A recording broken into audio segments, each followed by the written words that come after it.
Welcome to Blessed Man Meditations. My name is Andy. On this YouTube channel, I offer thoughtful responses to skeptical objections to the Christian faith. I likewise edify the saints by equipping them to provide an answer for the hope that lies within them. I hope that you find value in my work. Please like my videos, send me comments, and please subscribe. Let's work together to contend earnestly for the faith that's been once for all delivered to the saints. Blessed Man Meditations is where we provide answers to the intellectual side of Christianity and equip Christians to provide a defense for the hope that is in them.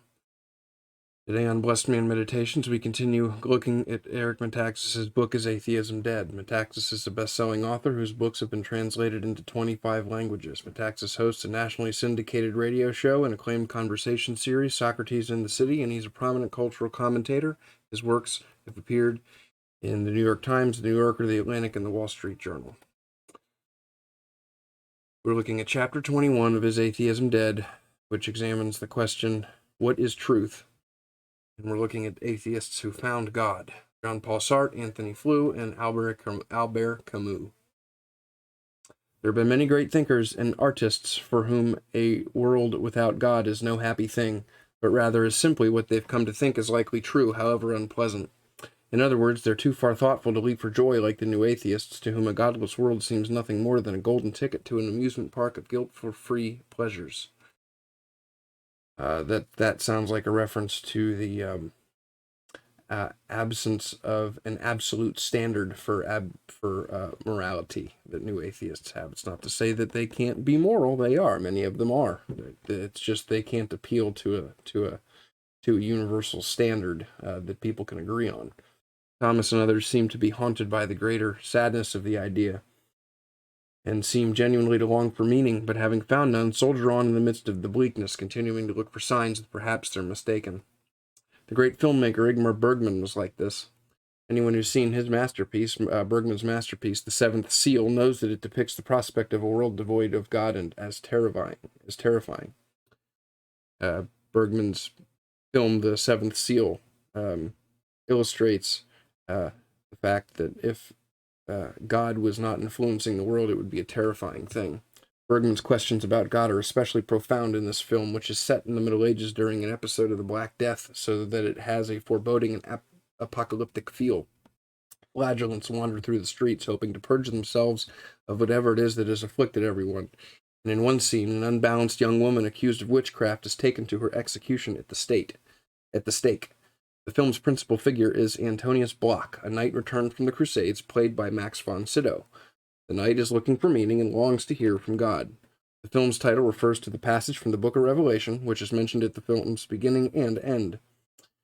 Chapter 8, verse 1 of Revelation says, when he opened the seventh seal, there was silence in heaven for about half an hour. The theme of God's silence is at the center of the film. The theme of God's silence is at the center of Bergman's film, The Seventh Seal. And the knight encounters various figures, none of whom give him the answers he's looking for. He's also engaged in a chess match with death, a grim white-faced figure who shadows him throughout the film. But at one point, Block stumbles across a young family and their infant who treat him to a picnic of wild strawberries and milk. For the knight, his family, and this time with them is a powerful antidote to the otherwise howling emptiness of the universe around him. Yes, when he enjoys the pleasure of this time with this family, he realizes that there's not just this bleak meaninglessness that the atheistic worldview leaves him with. Clearly, Bergman, too, sees this innocent trio as something powerful, a clue that there's goodness in the universe around him, a clue that we are not alone in this universe. The knight says as much when he thanks the couple for their kindness to him. He says, I'll carry this memory between my hands, and he tells them as if it were a bowl filled to the brim with fresh milk. And it will be an adequate sign. It will be enough for me. Although Bergman has a reputation as someone from whom God is silent, he doesn't give the impression that this is satisfying or preferable to a God whom we know is there. Like Dylan Thomas, he seems to believe that God must be there and that there must be goodness in the world, as evidenced by this sweet family. The sweet family was an illustration of goodness. And goodness points to God, because God is good in his very nature. Although principally known as a comedian, the filmmaker Woody Allen falls into a similar category. He's often spoken of his deep admiration for Bergman, and has obviously been influenced by Bergman's work. In numerous interviews, he's made it perfectly plain, Alan has, that he's an atheist, and that like French existentialists, he realizes this means that life is absurd. But he manifestly is unhappy about this, and says as much. Unlike the new atheists, Alan and Bergman recognize the sorrow of a world without God or meaning, and one gets the idea that he thinks those tickled at the idea of such a world as foolish as those who are sure there is a God. So, the new atheists don't recognize the sorrow of a world without God or meaning. And Alan thinks those tickled at the idea that there can be meaning without meaning without God, I guess, is what Metaxas is saying. Alan doesn't know how to deal with what he feels is the truth of the matter, except forgetting about it as best he can and staying busy, or occasionally by dealing with it directly in his art. His 1987 film, Crimes and Misdemeanors, more than any other, directly addresses big questions concerning whether there is a God who watches us. Anyone who sees that film can never think of Alan as being among those who hopes there is no God. In this chapter, we'll look briefly at three atheist philosophers who, like Thomas, Bergman, and Alan, looked deeply enough at the implications of a world without God to become displeased with it, and who eventually found themselves moving toward the other side of the question. These three philosophers were among the most famous atheists of their time, but each in his own way, as a result of the probing question, seems eventually to have found his way to genuine belief. A fourth atheist philosopher, Alistair MacIntyre, pictured below, bears mention in this grouping too. The Encyclopedia Britannica regards MacIntyre as one of the great moral thinkers of the late 20th and 21st centuries. Indeed, in MacIntyre's 1981 book, After Virtue, this book of MacIntyre's is generally considered one of the most important books of moral philosophy of the 20th century. Early in his career, MacIntyre was a committed Marxist, and in the 1950s was a member of the Communist Party of Great Britain and an atheist. But while in his 50s, MacIntyre found himself trying to convince his students that Thomas Aquinas' philosophy, called Thomism, was wrong. But by the end of this process, he had himself wended his way to Christianity, to which he was converted. So there is MacIntyre. He was in his 50s, and he was an atheist and trying to tell people that Thomas Aquinas was wrong. And in the process of trying to convince people of the veracity of atheism and the incorrectness of Thomas Aquinas, MacIntyre became a Christian. He had come to see that the Enlightenment project attempted to get to morality via pure reason was destined to fail. As with much in Metaxas' book, these stories can be researched and the facts confirmed, but except for the story of Antony Flew, very few have heard of them. News of Albert Camus' pilgrimage doesn't seem to have been made public until 40 years after his death. First, we'll look at Jean-Paul Sartre. Certainly one of the most famous atheists of the 20th century, and probably the best-known philosopher, was the existentialist Jean-Paul Sartre. Sartre's best-known books are Nausea and Being and Nothingness. In the play No Exit, Sartre famously wrote, Laissez faire c'est les autres, which is usually translated as hell is other people. He was a rigorous intellectual who saw through as much of modern bourgeois life and condemned the majority of people for living thoughtlessly, for conforming to a way of life that contradicted itself, and which he called living in bad faith. But what did it mean to live authentically? That is what he meant to understand, and it wasn't at all easy, nor did he claim it to be. And he is known to have assuaged his own Weltschmerz with alcohol and an endless cavalcade of women. He really it sounds like he lived a debauched life, full of just fornication, drunkenness, and things to fill up on the pleasures of this world. Sartre had an open relationship with his fellow existentialist, Simone de Beauvoir, whom he met in 1929, and who is most famous for her feminist manifesto, The Second Sex. According to the writer Louis Menard, the attraction toward Sartre was not purely physical. Menard unkindly described Sartre as about 5 feet tall. He dressed in oversized clothes with no sense of fashion. His skin and teeth suggested an indifference to hygiene. He had the kind of aggressive male ugliness that can be charismatic.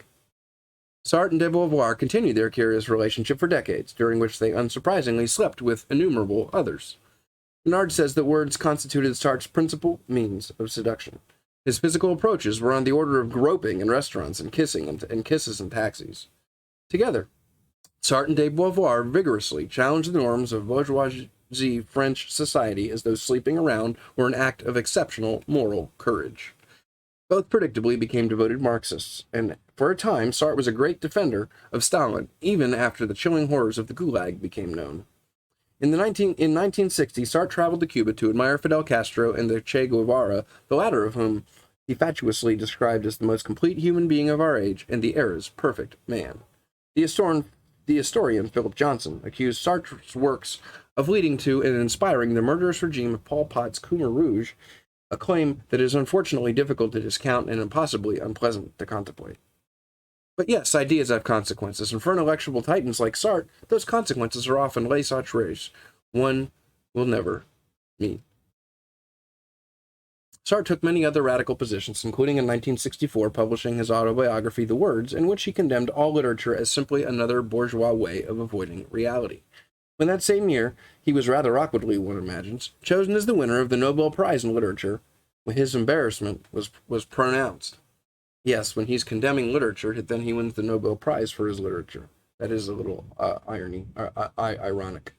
Of course, Sartre pointedly declined to accept the honor, setting the table for Marlon Brando and others to see such awards as opportunities to punish the public with their political views. In 1977, Sartre and de Beauvoir joined the French intellectuals such as Paul-Michel Foucault, Jacques Derrida, Roland Barthes, and Alain Robbe-Gurlet in signing an open letter calling for the ending of the age of consent laws, arguing for the right of 12-year-olds to have sexual relations with anyone they chose, doubtless giving such as Roman Polanski the idea that in time everyone would see the light and reject the antique taboo against child rape. So, yes, you see, with the rejection of absolute morality, you see a level of sexual immorality that is just unfathomably wicked, and there that is. And yet there were times maybe throughout Sartre's life that perhaps he was not quite convinced of what he publicly claimed. Sartre seemed to be too thoughtful and searching too globally to accept atheism as an unbridled good. In an interview with Tu Politico in 1946, Sartre said that atheism is the idea that man is the creator and that he's abandoned and alone in the world. Yes, on atheism, there is no oversight. Everybody is left to themselves, like it says at the end of the book of Judges. Everyone does what's right in their own eyes. There is no absolute right or wrong. Everyone can do what they want. He went on to say that this belief was not a happy optimism, but in its deepest sense is a desperation. In Le Monde in 1949, his fellow atheist philosopher Albert Camus said that in Sartre there was a great deal of atavistic antagonism toward God. According to Camus, Sartre's excessively rabid stand against God is an ontological proof of his deep-down faith in some creator. The man Sartre is a closet believer who'll die not as an atheist but as a believer. So before Sartre became converted, Camus said that Sartre would become converted. It was a shocking thing to say at the time, but in time it would prove to be shockingly prescient. It was not only his friend Camus who believed that Sartre was somehow haunted by the idea of God. The philosopher and Greek Orthodox theologian Christos Ioannaris also thought that Sartre was not the atheist he claimed to be and proclaimed him the most important theologian of the West's philosophical tradition. Sartre's essential failure to develop a morality apart from God eventually led to despair and anguish. His was a rigorous atheism, so that he felt the burden of a life without God. In his autobiography, Sartre put it bluntly, atheism is a long, hard, cruel business. Sartre continued to try to work out a philosophical system that made sense of the human condition without God, and in 1974, Sartre hired a young man named Benny Levy as his private secretary. But Levy was an Egyptian Maoist who during those 6 years with Sartre began to explore his own Judaism, and it seems clear that in their conversation, Sartre's thinking about God was reawakened, causing him to rethink many of his earlier views. In 1980, the last year of Sartre's life, Levy conducted an interview with him, about which Father Stephen Wang, a Catholic priest and philosophy professor in England, has written. Here's the Catholic priest Wang. In these philosophical reflections, Sartre seems to repudiate much of his life's work and embrace ideas such as the need for an objective morality, the transcendent end of the human person, and the quasi-messianic notion of how society can find perfection. When pressed, he insisted that these conversations did indeed express his opinions, and they were not foisted upon him by Levy. If this was not clear enough, Sartre summed it up by saying, "I don't feel I'm the product of chance." He sounds like he's realizing there's such a thing as divine providence. I don't feel I'm the product of chance, a speck of dust in the universe, but someone who is expected, prepared, and prefigured. In short, a being that could be here thanks only to a creator. And this idea about a creator is referring to God. Can we imagine Jean-Paul Sartre said such things?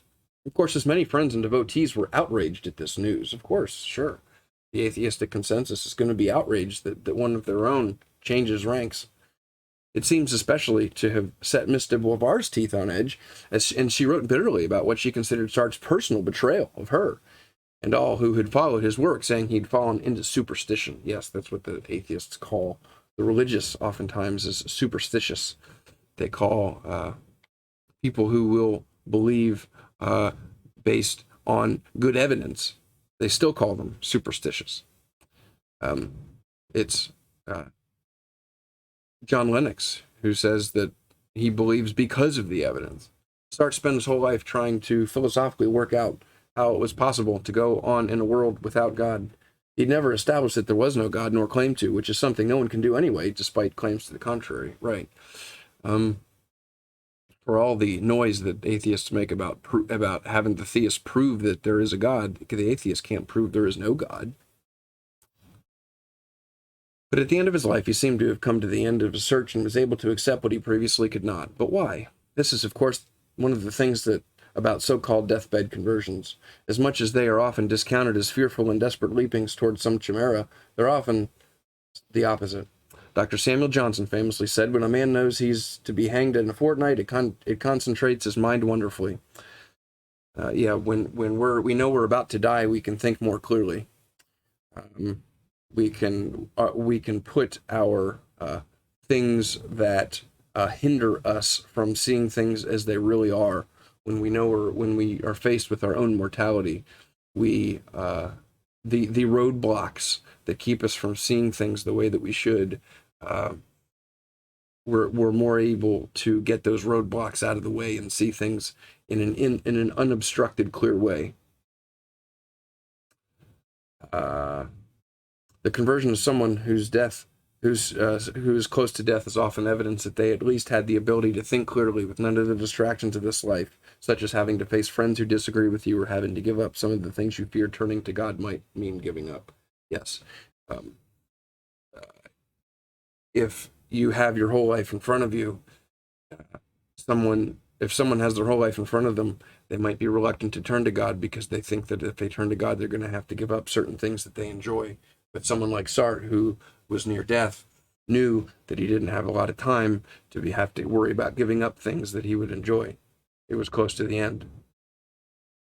When one is thinking less of one's position in society and more about what is increasingly unavoidable, namely death and the afterlife, one has less to lose in facing some things. It doesn't take the great courage it might have when one was in the swoon of adulation for dancing with the spirit of the age. One can finally be free to see things as they appear to be. So it was with Sartre, who at the end of his life understood that it was not possible to believe in any kind of morality without God, nor could he any longer believe his existence was the product of blind, random forces. So again, you see the famous atheist Sartre realizing that objective morality can only find a consistent foundation in theism. And only on theism does our existence have a purpose beyond ourselves. Nonetheless, de Beauvoir was unable to accept this news, and it seems was personally offended by it, saying, "How can I explain the senile act of a turncoat?" But there was more to be scandalized about. On Father Wang's blog, a certain M.A. Dean claimed that at the time of Sartre's death, when Wang was a student at Notre Dame, the writer and theologian Father John S. Dunn personally told Dean that a priest friend of Dunn's had been called to Sartre's deathbed, where the noted atheist confessed his sins and came into the church. That is the end of Sartre. Now we're going to switch to Albert Camus.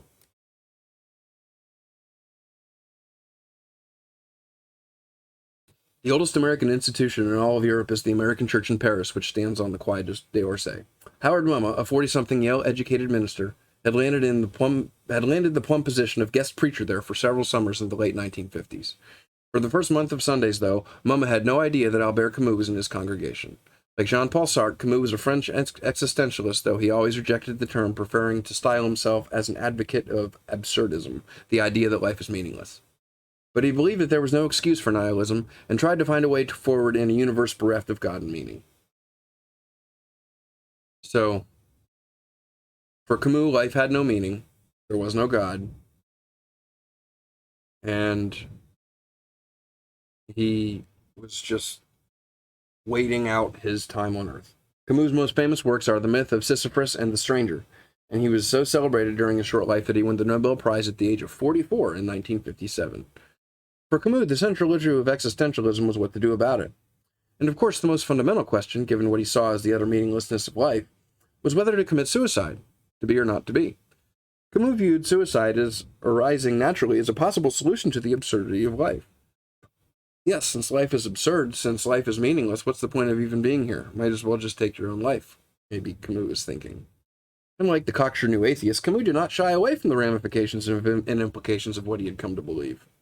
Yes, because you're not going to hear present-day new atheists talking like Camus, saying, well, since life has no meaning, we might as well just kill ourselves. Nobody's saying that. While Sartre was unconscionably pro-communist, Camus despised the Soviets for their cruelty and totalitarianism and fought bravely in the French resistance during Germany's occupation. Like Sartre, Camus was dedicated to working out a morality, or the possibility of it, in a world without God and meaning. Is it possible, Camus wondered, for humans to act in an ethical and meaningful manner in a silent universe? Yes, a silent universe is a universe without God, so can there really be human ethical behavior and human meaningful lives if there is no ultimate source of meaning, if there is no ultimate source of ethics? But, like Sartre, Camus' chin-pulling on these grave issues did not prevent him from being a notorious womanizer, and his marriage suffered. So even though Camus was concerned about morality, he was still a womanizer, and his marriage suffered. Howard Mummer recalls his own arrival in the vast and well-appointed Paris church that first summer in the mid-1950s. There was a huge crowd, so he was naturally surprised and excited, but soon realized it was the organist they'd come to see. Marcel Dupree was a renowned virtuoso of the instrument and would be there 3 more Sundays. On the 5th Sunday, the size of the crowd diminished drastically, and when the service was over, Mummer walked to the church steps to greet the parishioners, as was his habit. This time, he observed a group of them surrounding someone, to whom they were extending their bulletins for autographs. It was Camus. Camus introduced himself to Mummer, confessing that he had come the first 4 Sundays only to hear Dupree, the organist, but today he was there for the sermon, Mummer's sermon, and asked whether they might have lunch the next day. Camus told Mummer he had come to church because he was searching for something he did not have, something he could not even define. In his book, Camus and the Minister, Mummer details how, over the course of many meals and conversations, Camus made it clear he was not happy believing there was no God and that the universe had no meaning. It seemed utterly unacceptable. Something is dreadfully wrong. I'm a disillusioned and exhausted man, Camus said. I've lost faith, lost hope, and ever since the rise of Hitler. Is it any wonder that at my age I'm looking for something to believe in? To lose one's life is only a little thing, but to lose the meaning of life, to see our reasoning disappear, is unbearable. It's impossible to live a life without meaning, end quote by Camus. In contrast to the new atheists,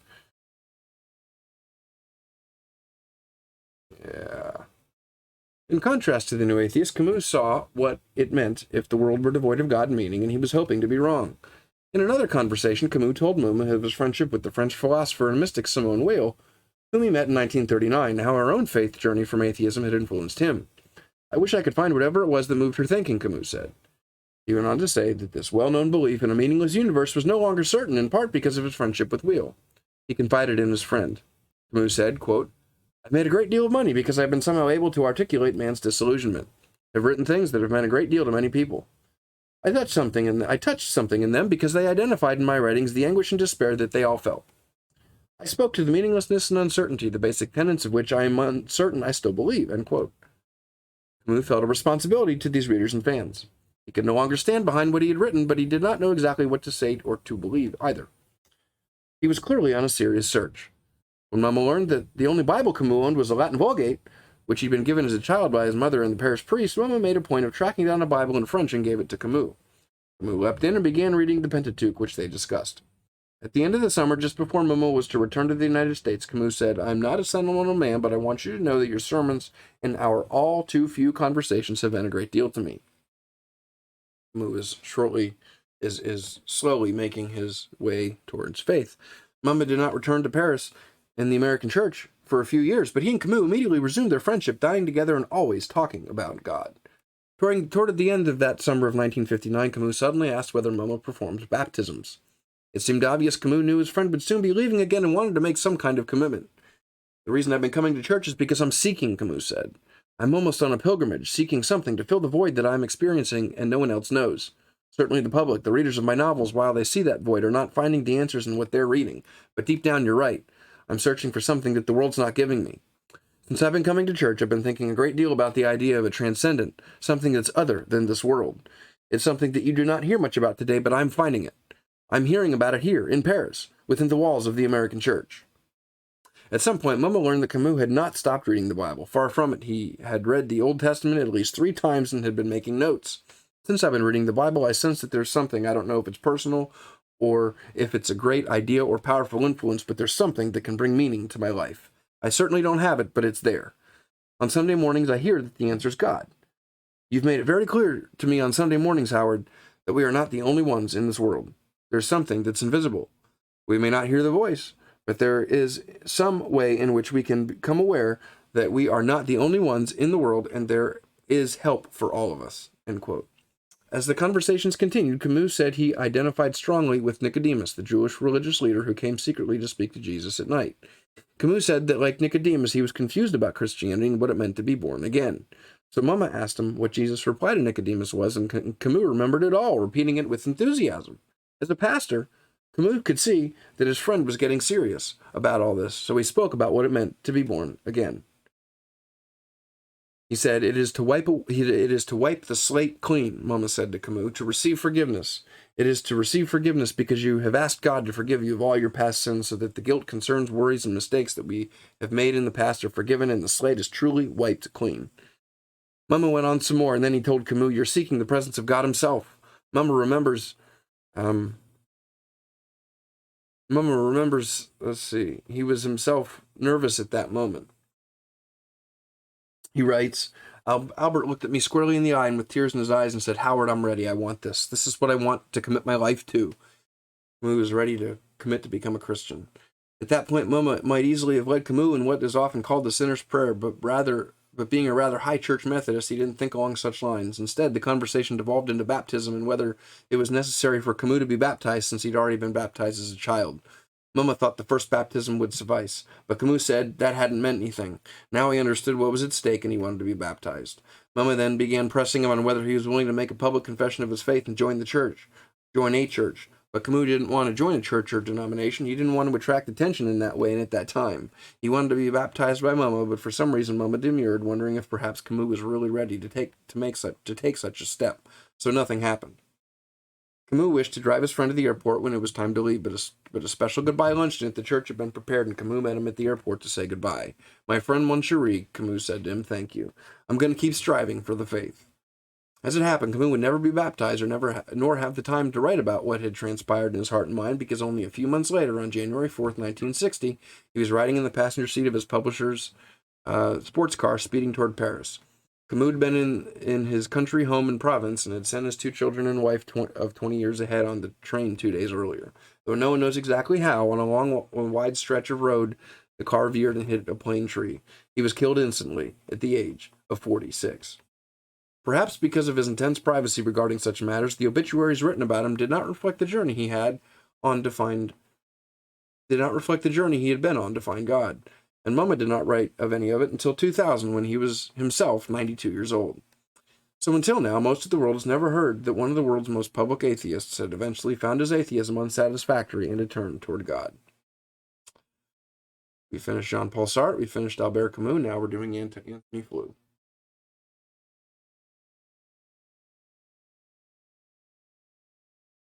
Antony Flew was one of the foremost atheists of the 20th century. He declared himself an atheist at 15 and went on to a brilliant career in philosophy. While at Oxford in the academic year of 1949 to 50, Flew often attended C.S. Lewis's Socratic Club and although he thought Lewis eminently reasonable, was nonetheless unconvinced by Lewis's arguments for God. Flew was unconvinced by Lewis's arguments for God. In fact, it was in 1950 that he wrote an essay called Theology and Falsification, which ended up becoming the most widely reprinted philosophical publication of the previous 50 years. In 1976, Flew wrote another landmark work titled The Presumption of Atheism. Though often regarded as the leading academic atheist of his time, Flew was never as bitterly polemical as the so-called new atheists who followed him. My whole life, Flew said, has been guided by the principle of Plato's Socrates. Follow the evidence where it leads. And that's a great philosophy for anyone to live by. Follow the evidence where it leads. My personal conviction is that there's enough evidence to lead one to a rational conclusion to accept theism and Christianity. Christian theism. But where it eventually led him, to the shock of many of his followers, was to seriously question atheism and then to flatly reject it. It was in 2004 that the most famous academic atheist of the century declared that he had come to believe in God. More specifically, he believed in an intelligent creator of the universe and was now a deist. The bitter howls of those feeling betrayed by the atheist genius they had followed were not long in coming. That December, Flew wrote, quote, "I've been denounced by my fellow unbelievers for stupidity, betrayal, senility, and everything you can think of, and none of them have read a word that I've ever written," end quote.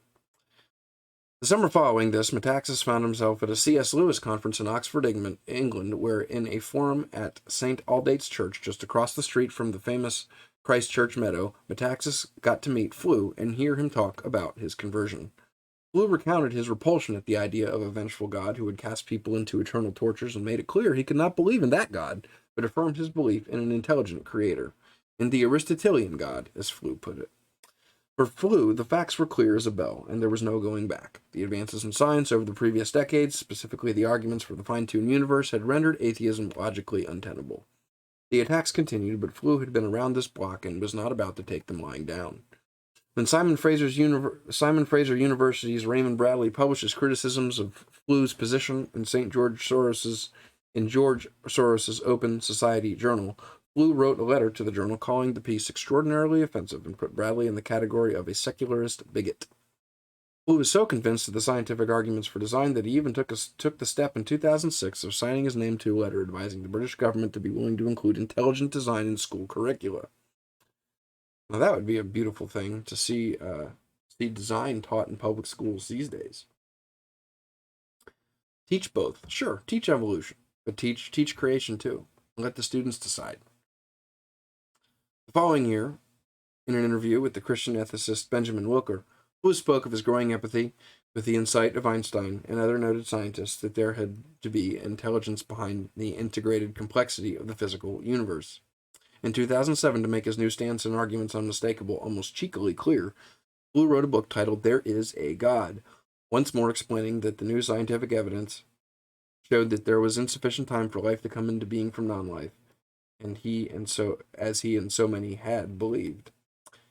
Others who had achieved top distinction in the academic world and who had come to Flew's conclusion decades earlier knew from personal experience that his book would provoke rage. Dr. Francis Collins called it towering and courageous. Flew's colleagues in the Church of Fundamentalist Atheism will be scandalized. That's what Francis Collins said. Nicholas Wolterstorff, Yale's Noah Porter Professor Emeritus of Philosophical Theology and a Christian, called the book, quote, fascinating, and said it would come as a most uncomfortable jolt to those who were once his fellow atheists. Dr. Ian H. Hutchinson, the head of MIT's Department of Nuclear Science and Engineering, said the book would incense atheists who suppose erroneously that science proves there is no God. But Flew didn't care whether his new thinking might upset some people, saying that's too bad, and again directing them to follow the evidence as Socrates had suggested. Philosophical question, he said, that has not been answered in the Origins of Life studies is this: how can a universe of mindless matter produce things with intrinsic ends, self-replication capabilities, and coded chemistry? Here we're not dealing with biology, but an entirely different category of problem. Flew stands alone in his passage from being one of the most celebrated advocates of atheism to coming to believe in God, daring to say so and explaining himself publicly. Because Flew came to faith in God a few years before his death in 2010 and wrote of it, news of his conversion received the attention it deserved. But Camus and Sartre's conversions were almost entirely unreported. Nonetheless, now we know the whole truth.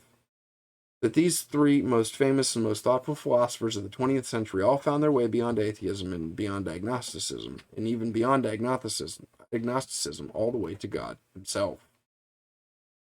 That's the end of chapter 21 of Is Atheism Dead by Eric Metaxas. Next time we'll look at chapter 22, where we will see how faith and science are BFFs.